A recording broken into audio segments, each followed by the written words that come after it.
টাকা পয়সা সব মিথ্যা গেল মূলত আওয়ামী লীগকে বাঁচানোর জন্য আওয়ামী লীগের এই হত্যাকারীদের বাঁচানোর জন্য আজকে উল্টো আমাদেরকে গ্রেপ্তার করা হয়েছে এবং আমরা আসামি হয়েছি। আমরা ন্যায় বিচার আশা করি। আমরা আওয়ামী খুনিদের বিচার চাই যারা ছাত্র জনতাকে হত্যা করছে। এই নুরে আলম হত্যা মামলা আসামি, আওয়ামী লীগের ফোর মার্ডার আসামি, ছাত্র জনতাকে হত্যা করছে সেই আসামি ধরা থেকে আজকে আমরা আসামি। আওয়ামী লীগ যারা পতন হওয়ার পরেও আজকে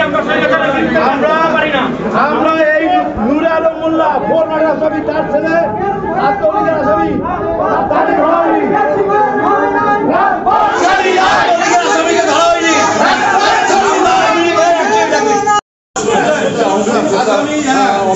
আমরা আগে তার বিচার চাই, আমরা কোনো অপরাধ করিনি। আদালতে তোলা হয়েছে আস্তে আস্তে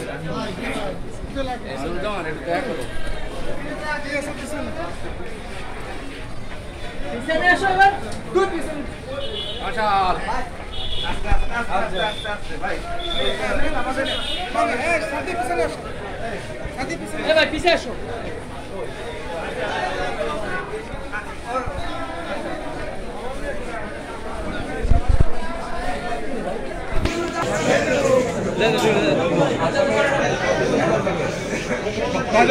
সামনে আসেন। এডিসি স্যার আমাদের সাথে অত্যাচার করে, এডিসি স্যার আমাদের অত্যাচার করে, এডিসি মোদি স্যার না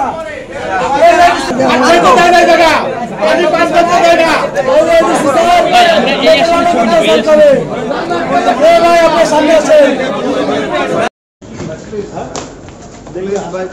ঘুরে দাও না।